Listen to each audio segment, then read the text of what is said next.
mo fẹ́ kí ọmọ Nàìjíríà kan gbà mí, mo fẹ́ gba ọmọ mi padà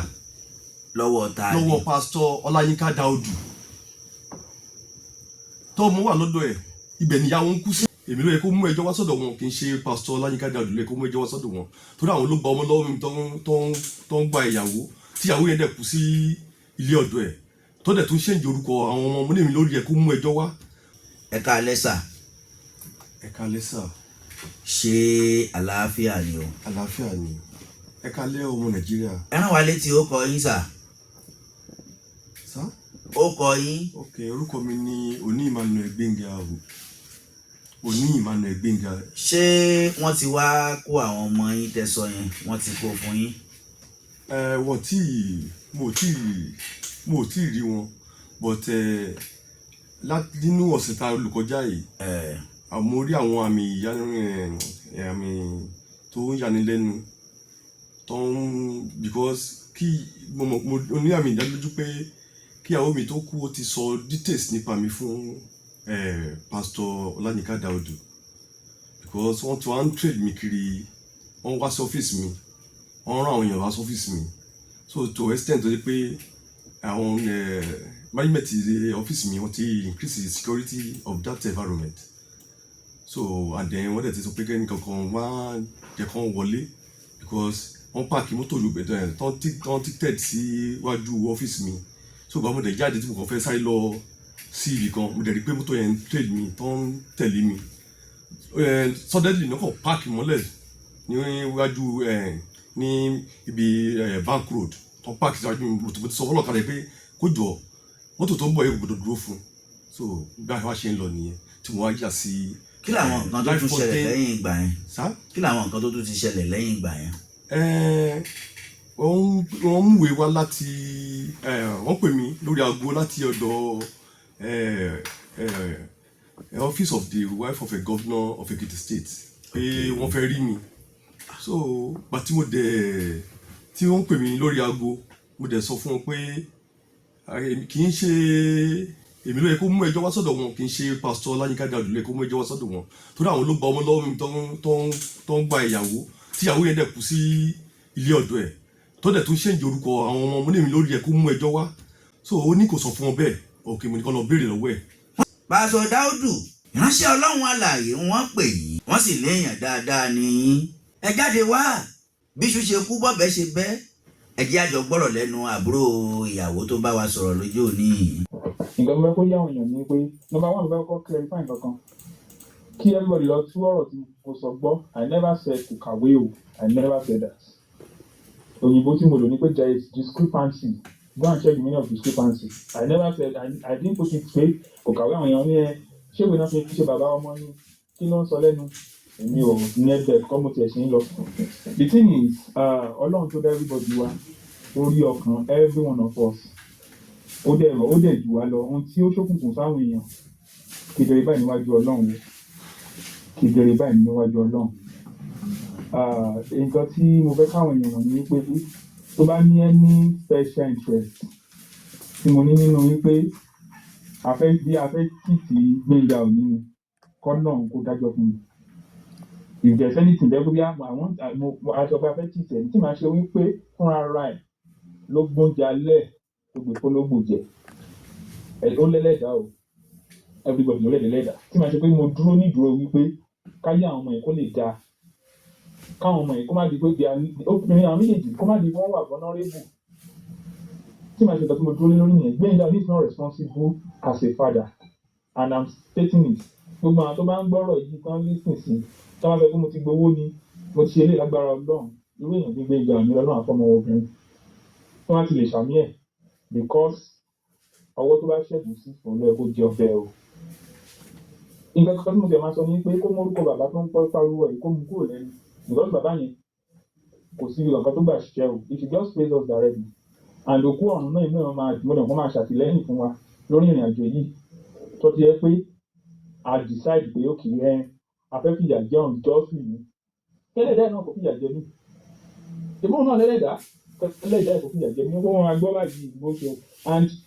gbogbo tí mo sọ láti you can't defend anything but tó dàbí lórí pé irọ́ narration mi ò ní sí narration jẹ́ ìmọ̀tò kò kàwé náà ló wá parọ́ yẹn kó ṣàkọ́ ọmọ fún mi kó ké kíní kan I'm telling everybody náà tó gbọ́mọ Nàìjíríà kan máa gbọ́ tí bá wọ motherless baby home lẹ́yìn tí lọ kó obìnrin méjì tó ti dàgbà dáadáa fún wá sórí ètò kí nígbà àwọn ọmọ ẹ̀lẹ́lẹ́ ó máa embrace wọn ni àwọn ọmọ tó ò dámọ̀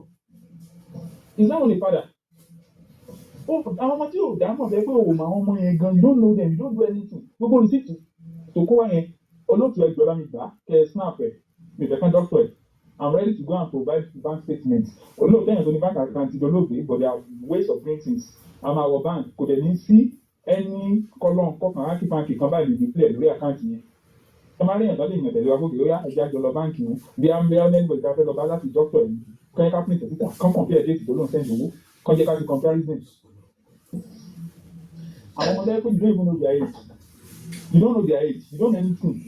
they were asking tell everyone ìkan tí lọ tún last program yẹn gbọ́ wọ́n ní ìgbà oṣù when just like come abẹ́rẹ́ date of birth ni pé what is your date of birth ní a máa sọ pé ó dà yẹn pé láyìn ṣàrúgbó fún mi ọjọ́ ìjà náà bí mi wọ́n béèrè date of wedding you are saying maybe January or February ẹ̀ sì ní pé rọ́wà ní ogun tó ń sọ like ọjọ́ wedding ọjọ́ tó jọjọ́ ayọ̀ tí èèyàn dùn sí even gbogbo èèyàn tó wà láyé ló mọ̀ pé ọjọ́ àwọn memorable day yẹn èèyàn lè gbàgbé tán jí mi lójú wọn pé kí ni date of birth mi wọ́n sọ pé kí ni date of birth mi kí n máa rántí you are saying maybe January or February ṣèbí tó ti ṣe wedding ṣe ó máa mú síta oníyàwó tí kò gbogbo ẹ̀ lọ wọ́n ti ṣe kinní kan lọ wọ́n ti ṣe léè lọ ṣèbí àwọn family kankan wà ní píṣọ̀ kò sẹ́yìn pẹ̀lú nígbà ìyàwó nìkan ló ya píṣọ̀ lọ́jọ́ ìṣókò gbé ẹ̀yẹ́ gbogbo àjòkó we are not that ẹ̀yẹ́ ká jòkó ká ronú ọ̀rọ̀ ẹ̀wọ̀n mo fi ń sọ ìpínlẹ̀ agbára Ọlọ́run ìgbà tí wọ́n fẹ́ ya kíìtì ẹ̀ ní Ọlọ́run àjájẹ́ ẹ̀ fún mi àwọn ìgbàdẹ̀ ń support pé wọ́n fẹ́ kíìtì ẹ̀ ní Ọlọ́run àjẹ́ kí wọ́n fẹ́ rú èèyàn bíi tiẹ̀ lọ́wọ́ lónìí sáà ẹ má bínú jàre mo gbẹ́ ìta. No problem ṣe pé à ń retí àmọ́ máa retí bàbá láwọn náà wá. mi ò èmi bá wọn sọ because that man is àgbàlagbà ni wọn that's number one ìránṣẹ́ náà dẹ̀ ni wọn èèyàn tó dẹ̀ èmi ò lórúkọ kankan tí anybody lè máa drag pé orúkọ bàjẹ́ ọ̀rọ̀ nísìnyí kò fẹ́lẹ̀ lórúkọ mi ò ṣe president Nàìjíríà you should just stop mentioning that man's name you should just stop it and that is why I'm defending because okay tán bá tẹ̀ wá sórí ètò because I have to me tó ní kí náà fẹ́ wá kí náà fẹ́ wá bẹ̀ wá wọn máa bá àwọn èèyàn sọ ṣèléyàn sílẹ̀ bàbá làwọn fẹ́ wá bẹ̀ láti bá àwọn yẹn sọ̀rọ̀ mi. wọ́n mú àwọn ògbà wọn lè ní wọn ní wá in the sense that when I asked him the last time tí mo pè wọ́n mo ní dájú gbogbo tó ń ṣẹlẹ̀ ẹ̀ ń gbọ́ kí ló fẹ́ ṣẹlẹ̀ nǹkan tó ń dáná náà ni pé ok kí làwọn fẹ́ máa sọ àwọn èèyàn sọ pé àwùjọ àìló lọ wú ni ẹ ṣé wọn wá ní ṣé bàbá wa fẹ́ kọ́ ọmọ wọn fún wọn ni. mi ò bàbá even èmi mò ń dúró lórí ẹsẹ̀ mi èmi àwa tá a jẹ́ family ẹ pé anybody tó wá jẹ́ family wa wọ́n sọ pé ó dùn mí pé àmì ìwà àmì nọ́mbà sísá mi kan sọ pé àwọn kún lówó àti ìpàwọ̀ ẹ̀kín àdùn sọ. mo ń tọ́ àbá ṣé bàbá ò fẹ́ kọ́ fún mi. ọlọ́pàá nìkan mò ń gba wájú tí mò ń gbẹ̀yìn mo fi ń sọ. rárá ọkùnrin lẹ́yìn ṣé ń gbọ́dọ̀ dùn àdẹ̀gbọ́n sọ̀rọ̀ báyìí ẹ kúkú sọ kókó fún wa ṣé bàbá ò fẹ́ kọ́ mọ́lẹ̀ ẹni wọ́n ti change orúkọ sí orúkọ bàbá àwọn ọmọ ṣé bàbá ò fẹ́ kọ́ mọ́lẹ̀ mọ́ ni kákú ẹ mọ̀ pọ́ǹtì ní tẹ́ni ẹ̀ padà sọ wípé òun fẹ́ ọmọ òun lòun fẹ́ ṣé bàbá ò fẹ́ kọ́ mọ́lẹ̀ lọ́ta. àwọn ọmọ gan bí mo sì ń bọ́rọ̀ lọ́gbọ́n ni àwọn ọmọ gan gbà náà àwọn ọmọ yẹn wọn ti bẹ́ẹ̀ ni táwọn ti wà táwọn fi ń sọ àwọn ọmọ táwọn sọ̀rọ̀ wọn tó wọ́n fẹ́ kọ́ ní wọn sà nínú gbogbo náà àwọn yẹn gbọ́ngàn àwọn yẹn rẹ́rìn pé àfẹ́wá ṣé wọ́n lọ bá àwọn bá ti sọ̀rọ̀ àtọ̀rọ̀ yìí o ní secondary school mi ò sọ pé primary student kéré wọ́n jọ secondary school àwọn ọmọ ìtura university o and they announcing pé ṣé àwọn ṣe ta ló wá mú wọn àwọn tó ti wà ní not my independence on their account àwọn àpò àwọn sọ fún mi ọgbọ́dọ̀ jáde lọ́mọ ọmọ ọgbà mi. wọ́n ti ń dórúkọ bàbá báyìí nísìnyí wọ́n wà lọ́dọ̀ bàbá nísìnyí wọ́n lọ́dọ̀ bàbá wọ́n ti ń dórúkọ bàbá ṣé ọkọ fẹ́ kọ́ mọ́lẹ̀ fún ọlọ́mọ mú pọ́ǹtì yẹn ẹ̀yà lọ kó kúkú clear ṣàyè báyìí pé o. ọ̀gbẹ́ni náà ń sọ nìyẹn ààrẹ tó bàbá ò kọ́ mọ́lẹ̀ fún àwọn ọmọ kí ìdájọ́ ẹ̀jẹ̀ ń sọ yẹ fún tẹ̀lé ní báwọn ọmọ kéékèèké ni àwọn ọmọ yẹn ò sọmọdé. ẹ̀yin ò lè gbẹ́nu àwọn ọmọ wọ̀nyẹn sọ̀rọ̀. táwọn ọmọ fúnra wọn pè láti wá sọ pé ókè o láti wá ṣàlàyé ara wọn fúnra wọn pé ókè o bàbá wa ò jẹ orúkọ bàbá yìí mọ́ orúkọ bàbá yìí la jẹ bàbá ilé la fẹ́ bá lọ so fine gẹ́gẹ́ bí pásítọ̀ gẹ́gẹ́ bí bàbá yẹn jẹ́ pásítọ̀ wọn jẹ́ ìránṣẹ́ Ọlọ́run kò sẹ́ni tó kọ́kọ́ ṣáájú láti wá dá sọ́rọ̀ yìí bí kò ṣe àwọn bó ṣe jẹ́ ìránṣẹ́ Ọlọ́run yẹn pé ẹ̀kan wá dá sọ́rọ̀ yìí pé ókè o bọ́ọ̀lù ṣe rí lélẹ́yìí o nísìn lè o gẹ́gẹ́ bí ìrántí ọlọ́pàá tó ń jẹ́ àgbàlagbà. So àwọn ọmọ sọ̀rọ̀ yìí. Tẹ́yìn gbọ́ mi báyìí sá, wọ́n náà mo sọ ṣáájú sẹ́yìn, àwọn náà mo sọ ṣáájú. This thing is very very simple. Coming down to that place, èmi come and force wọn. Èmi come and wá. And the thing is, the fact remains that ṣẹ́ni mi ṣe pé ọ̀rẹ́ ti yẹ kó ṣẹlẹ̀ láti bẹ̀ because èmi náà mo ń fi ara mi sí position wọn sìn. Because sábà máa sọ̀rọ̀ ń sìn àwọn èèyàn ní ó ti gbowó ní tí màá ti gbowó náà Ọlọ́run dá mi lẹ́jọ́. Ṣé rí as a matter of fact ìgbà tí arákùnrin máa ń rọ̀ wá sórí ètò gan and to me èmi bí lè pé nígbà tó yẹ pé ìránṣẹ́ Ọlọ́run ló wà involved wọn ń ṣe pé Ọlọ́run ni wọ́n o mi ò sọ pé ìránṣẹ́ Ọlọ́run jẹ́ Ọlọ́run because àwọn èèyàn náà ní Nàìjíríà náà wọ́n ti gba orúkọ wọn àti pé ìránṣẹ́ Ọlọ́run wo wọn ní respect lọ́wọ́ anybody mọ́ àwọn ìránṣẹ́ Ọlọ́run bá ṣe máa ń put wọn ṣùgbọ́n àwọn kan sì wà tó sì dúró lórí òótọ́ o now you believe pé ó yẹ káwọn kọ́ you are supposed to hear from both parties before you even publicize this thing and now it has been publicized to me when I spoke with him he was now like kí náà fẹ́ máa lọ sórí ètò wa lọ máa báwọn èèyàn something because people are even giving their verdict pé ìránṣẹ́ náà ló dẹ̀ pẹ́ ara ẹ̀ kíní kan ló dẹ̀ ṣe kíní kan everybody are now giving verdict and when àwọn wọn sọ pé táwọn bá lọ sùn àwíjàre náà ẹ̀ fọ́nrán fún àwọn àṣàwíjàre people don't even know the truth before the ṣe ó kì í ṣe bí ọ̀rọ̀ ẹlòmíì tó ń ṣe bí ọ̀rọ̀ ara ọlọ́rọ̀ láti ń dára tí ò ní mọ ibi tó ti fẹsẹ̀ kọ̀ọ̀kan you have to be very patient before you even give verdict on things mo ń sọ pẹ̀lú ọ̀dùnbọ̀ náà wà ìdí ìgbà tẹ́bi sáà sọ lẹ̀ ń gbọ́ ìbá ìṣùgbọ́n Ọlọ́run tó di arínúròdè tó rí everybody ìbá ìṣùgbọ́n mọ gbogbo bọ́rọ̀ ṣe jẹ́ ẹ jẹ́ kó ṣèdájọ́ ẹ jẹ́ kó ní mo ọ̀rọ̀ tá à ń sọ ìbá kì í ṣọ̀rọ̀ ìdájọ́ ṣe ń gẹ́tì mi báyìí ọlọ́mọ lòun fẹ́ gba ọmọ òun ó ní wọ́n lè ti change orúkọ ọmọ òun pé orúkọ bàbá mi ẹ̀yin náà lè fi díẹ̀ múlẹ̀ fún wọ́n ti change ẹ̀ bó ṣe wọ́n ń bèrè báyìí tá a fẹ́ ṣe ẹ mọ̀ pé ọ̀rọ̀ kájọ ń sọ yìí kì í ṣe ìgbà tí nìkan lájọ ń sọ báyìí ọ̀rọ̀ gbogbo ayé báyìí lájọ ń sọ báyìí kábíyè kílẹ̀ ó ṣe yẹn á lè mọ ibi tá à ń lọ pé wọn fẹ́ pé wọn kó lẹ̀ fún mọ́. ilé ṣe ń pùtì èyí sá ọmọ kọ́ni sí mi gan kò lẹ̀ in what sense àwọn ọmọ yìí ò ṣe débi let them come ẹ̀yẹ́ náà ọmọ ìdìfẹ́ dára wọn ìdí àrídó kids are even ready okay sìn to me màá sọ eléyìí fún yín sá bó ṣe wà yẹn báwọn ọmọ yẹn ṣe wà yẹn àti ẹni tó mẹ́jọ wá sórí ètò òun ṣèbó sọ fún òun tọrọ ọmọ lọ́dọ̀ wa ni ṣèbó lòun tọrọ ọmọ lọ́dọ̀ àwọn àlùkò okay let him call àdó àwọn àbúrò ìyá wọn làwọn ọmọ wọn máa ń tán ti dé láti sùn máa ń lọ wọn lọ́dọ̀ àbúrò ìyá wọn mi ò lè dispute náà fún wọn kí lọ́dọ̀ dájú kò sí bojú kankan bẹ́ẹ̀ so mi ò kò sí nǹkan tó bojú bẹ́ẹ̀ but let him call family náà family àdúgbò ọ̀dọ̀ àyàn tó wà ṣèbó lòun onígbòrò àpọ̀ pẹ̀lú wa let him call us he should just stop mentioning that man's name. Bàbá yóò bá lẹ́jọ́ our family ìjà because now let me ask you sir ẹ má bínú sir torí Ọlọ́run ẹ jẹ́ kí n béèrè ilé lọ́wọ́ yìí ìjà àwọn ọmọ yẹn kú láti over 5 years ago now why tí o sì gbégbèsè láti sọ fún òun fún àgbà àwọn ọmọ let it make sense to us kí ló dé tí o sì gbégbèsè fún òun àgbà àwọn ọmọ tẹ́sí àgbẹ̀fẹ́ yẹ àwọn ọlọ́mọ kan síbi kan táwọn àwọn ọmọ ẹ̀mí ọ̀pọ̀lọpọ̀ tí wọ́n lẹ́nu ó sì náà lọ́kàn mi dísínà fún aláìní ẹ̀dọ̀ jìnnà gan mi ò sí nítòsí wọn Ọlọ́run dẹ̀ rí ọkàn mi and sẹ́dọ̀ mi bòmí tó máa pè mí àsọ̀rọ̀ àbẹ́ pẹ̀lú báwo ìgbà tọ́nà yìí ṣẹlẹ̀ lẹ́kọ̀ọ́ ní àwọn tẹ́gbọ́n wà ń school now àwọn ọmọ fúnra wọn ní full decision láti gbé okay this is what we want to do obìnrin wọ́n ní ìrẹ̀lẹ̀ vulnerability yẹn ni mò ń sọ̀rọ̀ lórí ìsìn tí èèyàn tún wọn bá gbé láti jẹun àti wọn mò ń sọ fún yín categorically ìsìn gan pé àní tí wọ́n lọ kọ́ ọmọ méjì tó jọmọ ọlọ́mọ wáta láti ilé aláìlóbi yóò embrace wọn ni pé ẹ káàbọ̀ ẹ̀yàn ọmọ mi ẹni tí ò mọ̀ mọ̀ so àwọn ọmọ yẹn lélẹ́yìn gan ìtúnú mi ń dùn sí mò ń dúpẹ́ lọ́wọ́ Ọlọ́run sí ni pé wọ́n ṣe bébì mọ́ wọ́n mọ tọ́tọ́ wọ́n mọ ọwọ́ òsì yàtọ̀ lórí ọwọ́ òsì so àwọn decision pọ̀ sọ́wọ́ wọn jù nǹkan tẹ́mi ti ń kẹ́rí fún ẹ̀mí pé kó mórúkọ báyìí kúrò lẹ́nu kó má darúkọ wọn mọ́ wọn jẹ́ ọmọ rẹ̀ kó àwọn ọmọ ilẹ̀ ti gbọ́n wọ́n lè mọ tán ṣe they know what wọ́n mọ bí tán belong sí wọ́n lè mọ bí tán ń lọ nǹkan tẹ́mi ń sọ nìyẹn so ẹ̀ náà lè mo ti gbowó náà mo ti gbà mo gbogbo kò sí wàhálà ó da wàhálà láàrin ìyá. wọ́n ti fọ́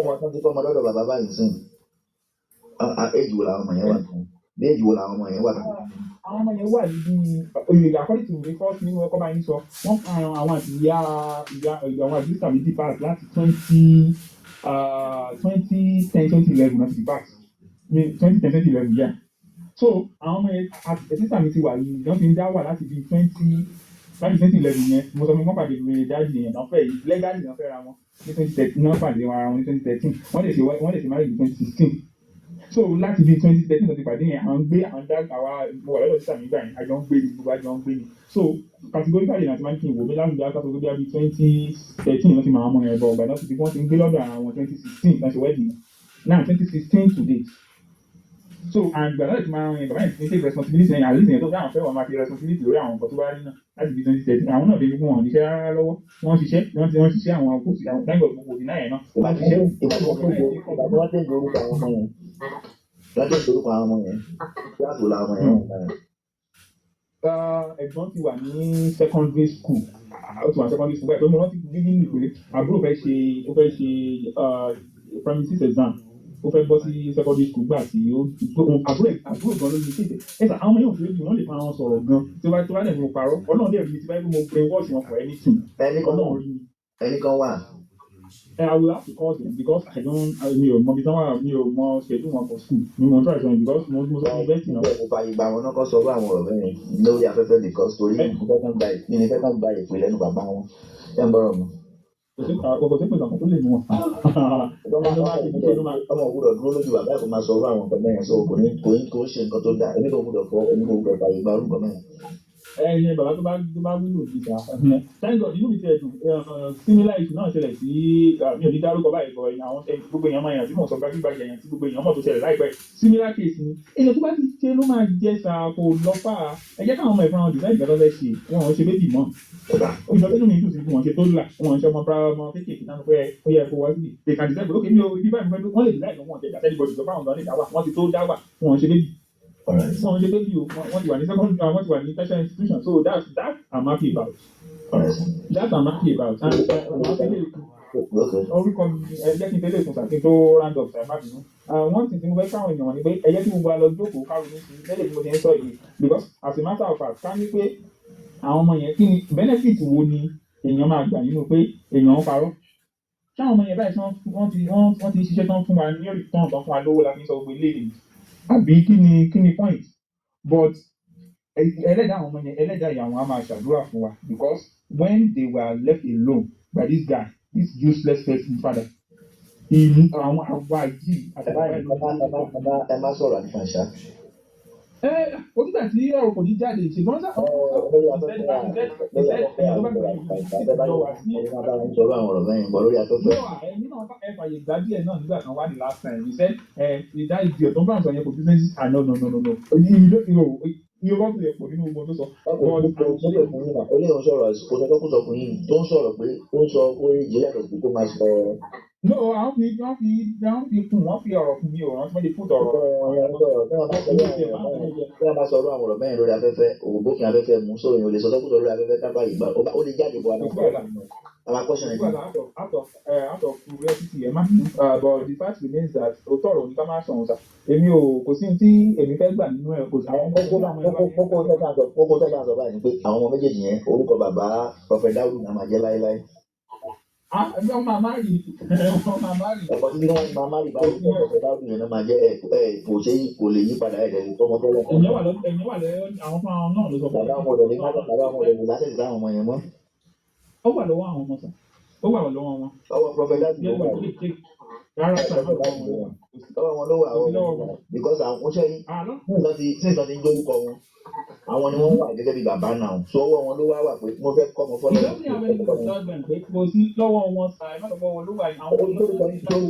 lórúkọ yín náà ń jẹ́ àsọ nìyí. Wọ́n lórúkọ mi àsọ ni. orúkọ ta ni wọ́n ń jẹ́ orúkọ ta ni wọ́n ń jẹ́ àsọ ni.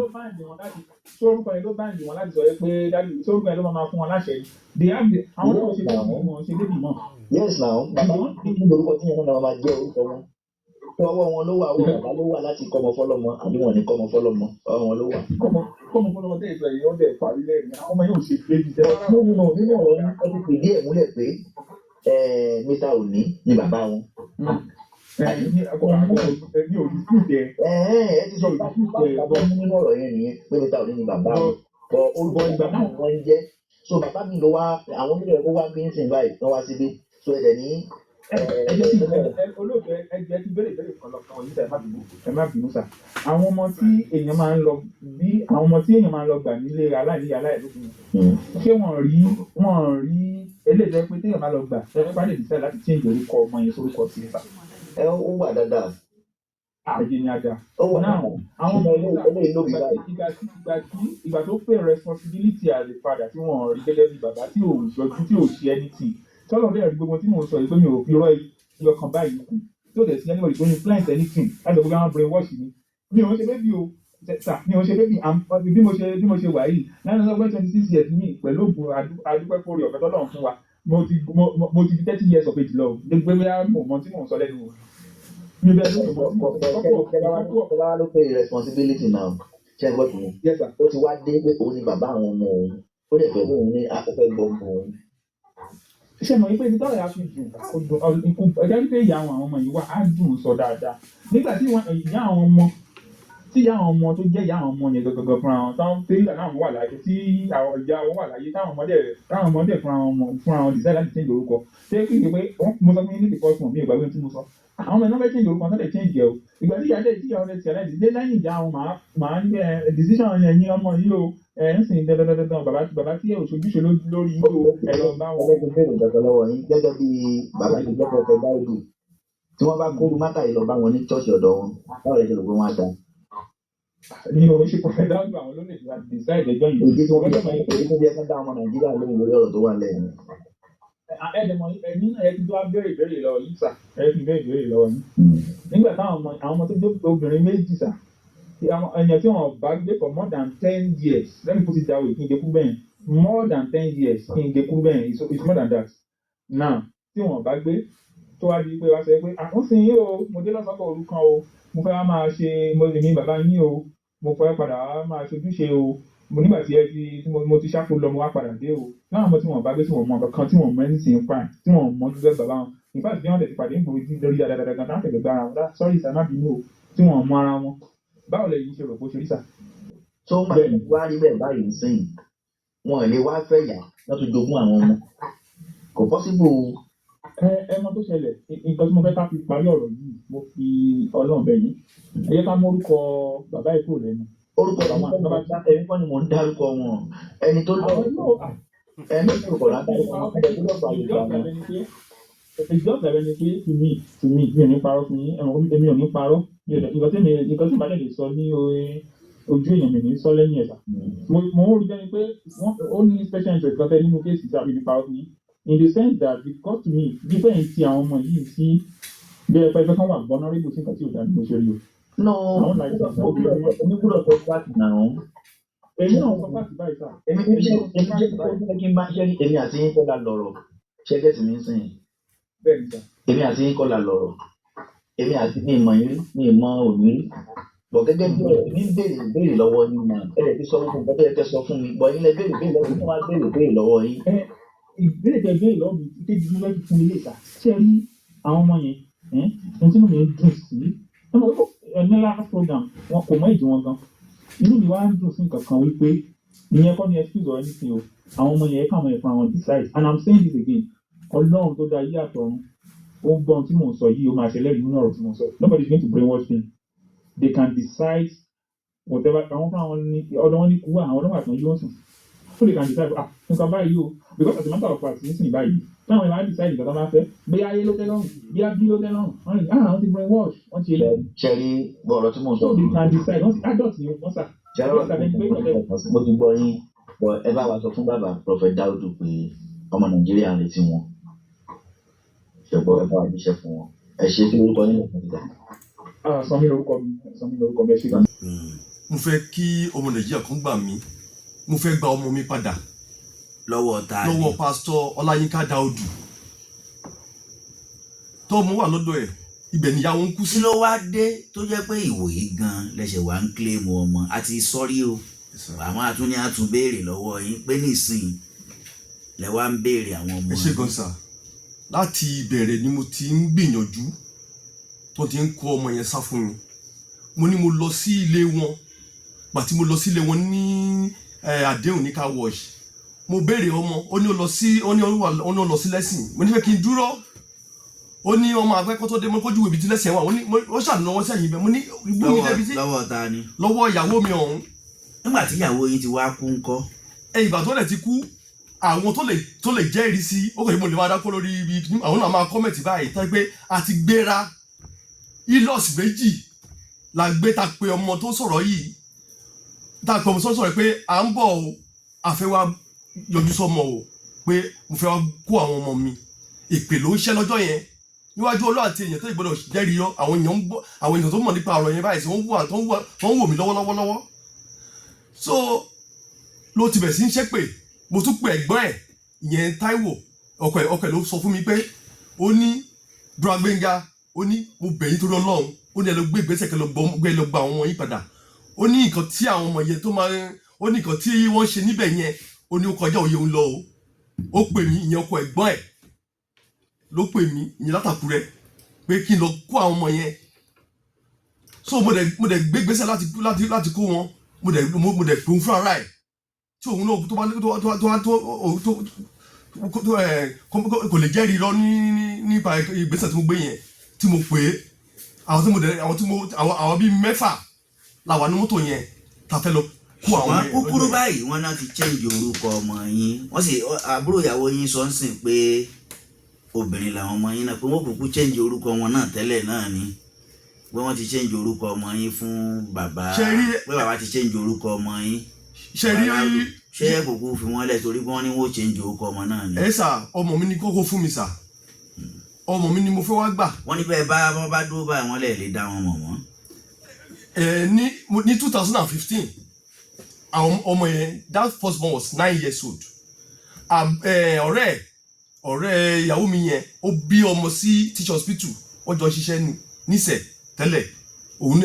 tí mo dárúkọ ẹ̀rẹ́ a máa wò mí yíká a lọ sí teach hospital ó pè mí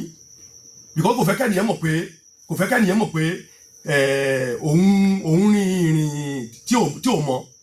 pé ìjà wà láàrin wa kò fẹ́ kẹ́niyẹn mọ̀ bó ṣe pè mí nìyẹn pé Yínká ti bímọ pé kí n tẹ̀lé òun kájọ lọ kí mo kàn fẹ́ pé inú mi kò tẹ̀ dùn pé bó ṣe sọ̀rọ̀ mo ti dé bẹ̀yẹn ṣáájú ẹ̀ bó dẹ̀ ṣe dé ló pè mí láti gate mo ní mo ti wà nínú bẹ̀yẹn. ìyẹn ìyàwó yín. bẹ́ẹ̀ ni sà mo ní mo ti. ṣó dẹ̀ ti wà lọ́dọ̀ bàbá mi. ó ti wà lọ́dọ̀ bàbá pásítọ̀ ó dẹ̀ pè mí mo dẹ̀ wà nínú teach hospital yẹn ní Sinmi Olúwa mo wà nínú teaching hospital yẹn ló dé ó pè mí mo ní mo ti wà bẹ́ẹ̀ ó ní òkè bó ṣe gbọ́ ọmọ tó ṣe drive wọlé nìyẹn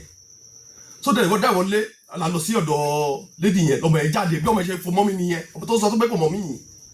bó ṣe fọ mọ́ mi nìyẹn gbogbo nǹkan tó ti ń ṣe látẹ̀yìn lọ́mọ ẹ̀ pè mí because mo ṣe bá ṣe wọlé tá a wọlé sínú hospital yẹn mo wá fi wọn àti ọ̀rẹ́ yẹn sílẹ̀ èmi àtọmọ ẹ̀ wá jáde síta mo kàn ń bá ṣeré gbogbo nǹkan tó rí yíyí àtọ́sí gbogbo tó ti commit sẹ́yìn lọ́mọ ẹ̀ sọ fún mi because ọmọ ẹ̀ nífẹ̀ẹ́ mi gan ẹ̀dẹ̀ mọ̀ pé ọmọbìnrin máa nífẹ̀ẹ́ ọkùnrin torí ọmọ yẹn mo fi sílẹ̀ kankan rí so ilé tó sọ and that girl was 9 years old then òun fúnra ara ẹ̀ nígbà tí mo bí ọmọ yẹn was 11 years old ẹ̀ tó sọ̀rọ̀ yìí 11 years old lòun fúnra ara ẹ̀ nígbà tí mo bí ọmọ yẹn so báyìí náà gbogbo owó ẹ̀jẹ̀ kò lè ju 28 years old because he was in primary 5 ní elite he was in primary 5 ní elite nígbà tí mo bí ọmọ first born. lẹ́ni tó ń sọ̀rọ̀ yìí. bẹ́ẹ̀ ni sà primary 5 ní elite ní ìṣẹ̀ ló wà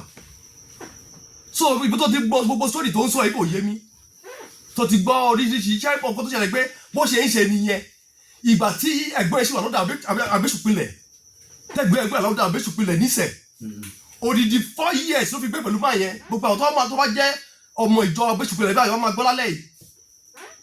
4 years ló fi gbé lọ́dọ̀ ọkùnrin yẹn. Abéṣùpilẹ̀ yẹn ń kọ́. Abéṣùpilẹ̀ yẹn wà ó ti ń fọ asádọ́ báyìí Odò Àdó ló wà Odò Àdó Abéṣùpilẹ̀ pásítọ̀ Ògúnjìmí Samson ó gbọ́ ọ̀kan tí mo sọ lálẹ́ yìí. 4 years ìyàwó yín gbé ń bẹ̀. no ìgbàgbọ́ tó kúrò ń bẹ̀ tó ti jà ọmọ ilé ò kúrò ń bẹ̀ torí kò torí jẹ́ bẹ̀ ọmọ Sọmí Àlùkò yìí gbogbo ìṣẹ̀ ló mọ̀ kan tí mo sọ yìí gbogbo ọmọ ṣọ́ọ̀ṣì báyìí ló mọ̀ àwọn ṣọ́ọ̀ṣì máa báyìí wọ́n gbọ́ mi lálẹ́ yìí odidi ọdún mẹ́rin ọjọ́ kan kò pàdé ẹ̀ bí Sọmí kí ló ṣe lọ́dọ̀ máa yìí àwọn olóhùn kọ́ iṣẹ́ Ọlọ́run ni lọ sí skul iṣẹ́ Ọlọ́run ló ń kọ́ ó lọ fẹ́ kọ́ setting drum mo tún fi lówó lọ́jọ́ yẹn ìgbà tó gbé lọ́wọ́ aṣọ àti bàtà mo rà fún bó ṣe ń ṣe nìyẹn nígbà tó àwọn náà wà lọ́dọ̀. kílẹ̀ wá kókó kílẹ̀ fẹ́ báyìí. mo ní kọ́kọ́ mọ̀ mi fún mi tó ń kọ̀ bẹ́ẹ̀ tó lọ́hùn. ta ni. èyí pásọ Ọláyínká Dáúdù àjẹ bó ṣe wà yẹn kó jẹ́ ọmọ nìjà kan gbà mí torí ẹni tó gbọmọ lọ́wọ́ èèyàn tó gbọmọ tó gba ìyàwó wọn tí ìyàwó wọn kú sọ́dẹ̀ tó gbọmọ tọmọ tó ṣèjọ orúkọ ẹ wọ́n láwọn ẹ dúró ẹ má sọ̀rọ̀. ọ̀dọ̀ ìyàwó ọ̀dọ̀ bẹ̀rẹ̀ ọ̀dọ̀ ẹ̀ wọ́n ní wọ́n ti ṣe wedding wọ́n ní wọ́n ti ṣe wedding. níṣọ́ àwọn mẹ́ta ló wà ní church ló wà níbẹ̀. ìbáàjẹ́ gbogbo ẹ̀sà màá fi nọ́mbà gbogbo family wọn. bàbá màá fún yín nọ́mbà gbogbo family. ẹni sòrò ìbáàjẹ́ èèyàn méjì ló wà níbẹ̀ wọ́n ṣáà ti so wọ́n pọ̀. ṣe mọ̀ torí pé àwa ń béèrè fún ẹ̀rí tẹ́yìn náà fi ṣe wedding. bẹ́ẹ̀ni àwọn kò tẹ yọjú rárá ti wá tí wọ́n yọjú síbí ọ̀rọ̀ tó ń sọ yìí orí ìfẹ́ náà ti ń sọ wọn yọjú síbí. ẹ ti sọ ntẹ. ẹ jẹ́ kó yọjú síbí kó bá mi sọ̀rọ̀ kó kájọ debate kájọ sọ̀rọ̀ lórí ẹ̀ wọ́n ń dọ̀jì kiri wọ́n bẹ̀bẹ̀ kiri wọ́n sá kiri wọ́n fẹ́ pa mí wọ́n wá mi kiri. ẹ lọ́mọ yín lẹ fẹ́ báyìí. ọmọ mi fẹ́ gbà sà. pásítọ̀ Ọláyínká Dáúdù wọ́n lágbàlagbà ní ìránṣẹ́ Ọlọ́run. ọmọ 65 years old ni wọ́n. 65. ẹgbẹ́ ọmọ ní mí ẹgbẹ́ ọmọ ẹ̀ tó gba ìyàwó ọmọ ẹ̀ tó gbọmọ lọ́wọ́ mi tó gbọmọ ẹgbẹ́ ọmọ ẹ̀. bàbá a fẹ́ rí yín gẹ́gẹ́ bí ìran á fún wọn lórí ọ̀fẹ́ ọ̀sẹ̀ kan yìí sí. a fẹ́ rí bàbá n ò ní gbà pé ẹ má jẹ́ kí n ò mọ tí bàbá lè máa rò ṣùgbọ́n torí pé ẹ jẹ́ ìránṣẹ́ Ọlọ́run wọ́n sì náà ti change orúkọ kókó tá a fi ń pè yín nìyẹn ọpẹ́ ti change orúkọ ọmọ ọkùnrin méjèèjì sórúkọ yín àbúrò ìyàwó yín náà sì fa àbí bòun ó ti sọ báyìí. ibẹ̀ ló gbé. àbúrò ìyàwó yín sì sọ bẹ́ẹ̀ pé. ọ̀dọ̀ ẹ̀ ló gbé sà. àbúrò ìyàwó yín sọ pé ẹ ti lóòótọ́ wọ́n ti change orúkọ sí orúkọ yín orúkọ àwọn ọmọ bàbá yìí méjèèjì torí mo béèrè lọ́wọ́ àbúrò ìyàwó pé ṣé lóòótọ́ ni wọ́n ti change orúkọ wọ́n ní bẹ́ẹ̀ ni ìdí nìyẹn tá a fẹ́ fi rí yín dádì torí mo mọ̀ pé tí wọ́n bá kóró ẹjọ́ báyìí wá bá yín lé ìjọsìn ẹ̀ẹ́nì bẹ́ẹ̀ ti bá wa dá ọ sì ní bẹ́ẹ̀ ti fi ẹsẹ̀ bíbélì gbé lẹ́sẹ̀ sà ó ṣe pàtàkì bàbá ẹ wá dá àwọn ọmọ Nàìjíríà lóhùn gẹ́gẹ́ bí ìránṣẹ́ Ọlọ́run ẹ má jẹ́ kẹ́nikẹ́ni ọ̀tàn yìí wọn lókè ògún lògún rè òkè ògún lògún rè bàbá ọmọ ló lọ́mọ ọkùnrin yóò sì bá yín fa wàhálà ó ní ọmọ òun pé lòun fẹ́ lọ́wọ́ yín gẹ́gẹ́ bí bàbá yìí ti ṣàlàyé o ẹ jẹ́ ń ṣí ojú òpó lẹ̀ fún ọmọ Nàìjíríà. ẹjọ́ mo fẹ́ sọ̀rọ̀ kọ sà. Yes sir. ẹjọ́ mo fẹ́ bá ọmọ Nàìjíríà pé kó jọ kó bá mi bẹ́ẹ̀ ní dúní tá a ágù yìí nǹkan kan ò gbọdọ̀ ṣe bí kò gbọdọ̀ ṣe àwọn ọmọ yẹn lẹ́yìn nǹkan tó bá gba àwọn ọmọ yẹn tó nǹkan kò gbọdọ̀ ṣe wọ́n ẹjọ́ bá mi bẹ́ ọmọ Nàìjíríà kó bá mi sọ fún bẹ́ẹ̀ torí mo mọ̀ kó tó lè ṣe sà ẹjọ́ ẹ̀bẹ̀ mo bẹ́ o. ṣé sàtífíkẹ́ẹ̀tì àwọn ọmọ bọ́wọ́ ta ló wà. ọwọ́ ìyàwó ló wà bọ̀tẹ̀ dúpíkẹ̀tì wà níbi èmi ló gba àwọn sàtífíkẹ́ẹ̀tì yẹn sà ní ìsẹ̀ òun ló ní ibù ní òkè yáàdì wọ́n máa pè bẹ̀ lókè yáàdì bẹ́ẹ̀ mo ti rán rẹ́jísítẹ́tù fáwọn ọmọ yẹn bí mo ti ṣe register the birth certificate wọn. èwo ló wà lọ́wọ́ yín tẹ́ mú dání. certificate mi ló wà lọ́wọ́ mi sa o tó lọ́pọ̀ pé mo kàwé òun lélẹ̀ ọmọ Nàìjíríà bá mi wò NYSC discharge kí ni mo lélẹ̀ gbogbo àwọn certificate mo lélẹ̀ this National Association of kámẹ́rà lẹ́ẹ̀kọ́ sí o. ok wọ́n ní ẹ wo result lélẹ̀ yìí ẹ wo tó ní mo kàwé òun ló jẹ́ kí kó wá ẹ wo Ọlọ́hun ò sọ pé ANA lélẹ̀ yìí Ọlọ́hun ò sọ pé Association of the National Accountant of Nigeria lélẹ̀ yìí ẹ̀sùn mọ́sálẹ̀ ìwájú ọ̀dọ́. ok ẹ wo dáadáa ẹ wo result mi lélẹ̀ yìí o. Ọlọ́hun ò sọ pé kàwé o. ó sọ lẹ́yìn níjẹ̀jọ́ ọdún pé mo kàwé mo gbọ́ ẹ wo professional accountant ANA certificate ANA ni wọ̀nyí sà tí mo ní school tí mo lọ ẹ wo Association of National Accountants of Nigeria ẹ wo professional ẹ lọ́ọ́ ti ṣe professional ló ní certificate yẹn ẹ wo NYSC discharge kí ni mi lélẹ̀ exception letter ẹ wo. ẹ̀sùn ẹ̀yìn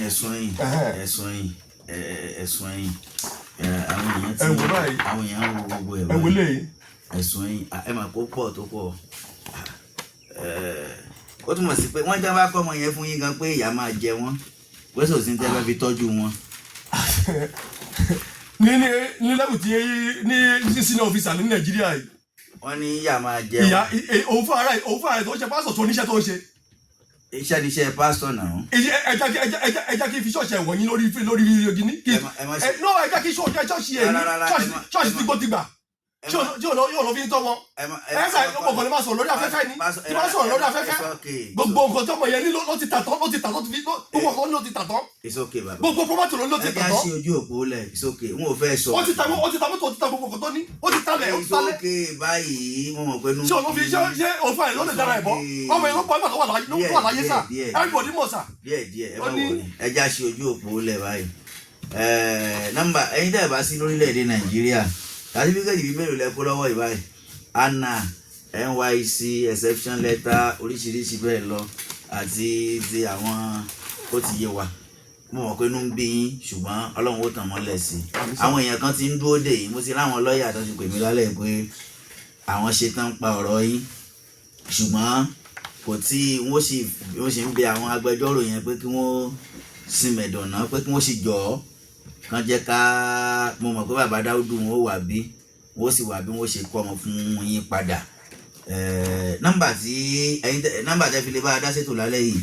08161532026 nọ́mbà tẹ́ fi lè bá a dá ṣètò ní alẹ́ yìí ni.